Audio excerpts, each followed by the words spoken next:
বৈশ্বিক পর্যায়ের এক জরিপ আধারিত মূল্যায়নও বাংলাদেশকে এখন প্রথমেই দেখা হচ্ছে নিরাপত্তা ও অপরাধ ঝুঁকির লেন্সে। এটা কেবল ইমেজের সমস্যা নয়, এটা শাসনের সক্ষমতার প্রশ্ন। নির্বাচন যত কাছে আসে ততই রাষ্ট্রের দায়িত্ব হওয়ার কথা নাগরিককে আস্থা দেয়া, যে আইন সবার জন্য সমান, হেফাজতে কেউ মরবে না, তদন্ত হবে, বিচার হবে এবং অপরাধী রাজনৈতিক পরিচয়ে সুরক্ষা পাবে না। কিন্তু আমরা দেখছি হেফাজতে মৃত্যুর ঘটনা নিয়ে বিতর্ক, তদন্ত ঘোষণার পরও জনমনে অনাস্থা। অধিকার সংগঠনগুলো বলছে হেফাজতে মৃত্যু ও বিচার বহির্ভূত হত্যাকাণ্ড বন্ধের প্রতিশ্রুতির দৃশ্যমান বাস্তবায়ন নেই। এই বাস্তবতার ভেতরে জামায়াতের মতো কোনো দলের উদার বার্তা কিভাবে পড়বে? খুব সরলভাবে বললে, মানুষ আদর্শের ঘোষণায় সন্তুষ্ট নয়, রাষ্ট্র ক্ষমতার প্রয়োগে বিশ্বাস করে। সংবিধান, আইন, প্রতিষ্ঠান এসবের উপর আস্থা ফেরাতে না পারলে যে কোনো দলের আমরা আইন মেনেই চলব এই কথাটা জনতার কাছে সন্দেহজনক শোনাতে পারে। কারণ বাংলাদেশের ভোটার অভিজ্ঞ, প্রতিশ্রুতি কিভাবে ভাঙে তারা জানে। আরেকটি স্তর হলো অর্থনৈতিক নৈতিকতা এবং ক্ষমতার সঙ্গে ব্যবসার সম্পর্ক। সম্প্রতি জুলাই অভ্যুত্থানের প্রেক্ষাপটে 2024 সালের একটি বৈঠককে কেন্দ্র করে, অর্থাৎ শেখ হাসিনার বিদায়ের জাস্ট কিছু সময় আগের একটা বৈঠককে কেন্দ্র করে কয়েকজন শীর্ষ ব্যবসায়ীর বিরুদ্ধে অভিযোগ দাখিলের খবর আবার সেই পুরনো পৃষ্ঠাকে ফিরিয়ে এনেছে।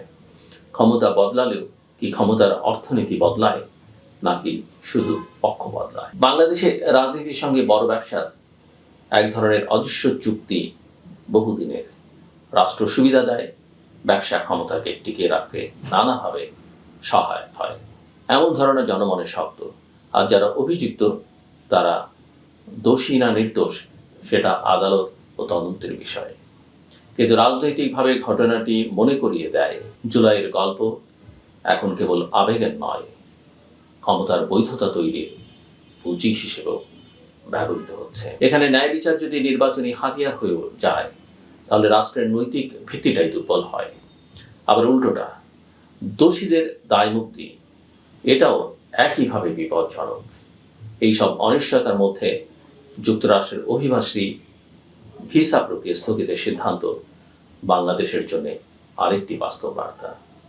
বিশ্ব রাজনীতি দ্রুত কঠোর হচ্ছে এবং উন্নয়নশীল দেশগুলোর নাগরিকরা ভবিষ্যৎ পরিকল্পনায় বাড়তি ঝুঁকি বহন করছে। ট্রাম্প প্রশাসনের অধীনে 75 দেশের নাগরিকদের জন্য 21 জানুয়ারি 2026 থেকে অভিবাসী ভিসা প্রক্রিয়া স্থগিত। এই সিদ্ধান্তে বাংলাদেশও আছে বলে আন্তর্জাতিক সংবাদ মাধ্যমগুলো জানাচ্ছে। এখানে দুটো বিষয় গুরুত্বপূর্ণ। এক, এটি আমাদের মানুষের জীবন পরিকল্পনা, পরিবার পুনর্মিলন, কর্মজীবন, শিক্ষার পরবর্তী ধাপ সব কিছুর উপরে সরাসরি চাপ। দুই, এটি বাংলাদেশের কূটনৈতিক সক্ষমতার পরীক্ষা।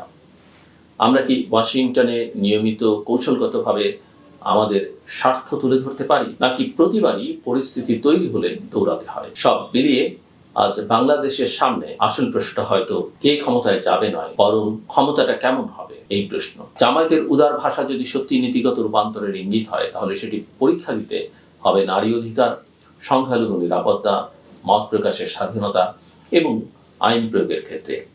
আর যদি এটি কেবল নির্বাচনী ব্র্যান্ডিং হয় তাহলে ভোটের পরে সেই ব্র্যান্ডিং টিকবে না। কারণ রাষ্ট্রের ভেতরে যে হিংসা, যে মব মানসিকতা, যে হেফাজতের ভয়, যে অনলাইন ঘৃণা মানুষকে মানসিকভাবে ভেঙে দেয় এবং আত্মহানির ঝুঁকি বাড়ায়, এসবকে কোনো পোস্টার দিয়ে ঢেকে রাখা যায় না। নির্বাচনের দিকে যাওয়া মানে কেবল ব্যালটের দিকে যাওয়া নয়, তা হলো রাষ্ট্রকে আবার আইন ও নৈতিকতার দিকে ফিরিয়ে নেওয়া। ধর্মভিত্তিক দল হোক বা ধর্মনিরপেক্ষ দল, সবার জন্য একই মানদণ্ড দেওয়া। সংবিধানের প্রতি আনুগত্য, নাগরিকের নিরাপত্তা, বিচার প্রক্রিয়ার বিশ্বাসযোগ্যতা এবং ক্ষমতার সঙ্গে অর্থনীতির অস্বচ্ছ জোট ভাঙার সাহস। নইলে আমরা এমন এক দেশে ঢুকে পড়ব যেখানে রাজনীতির ভাষা হবে নরম কিন্তু বাস্তবতা থাকবে কঠিন। আর সেই কঠিন বাস্তবতা শেষ পর্যন্ত সবাইকে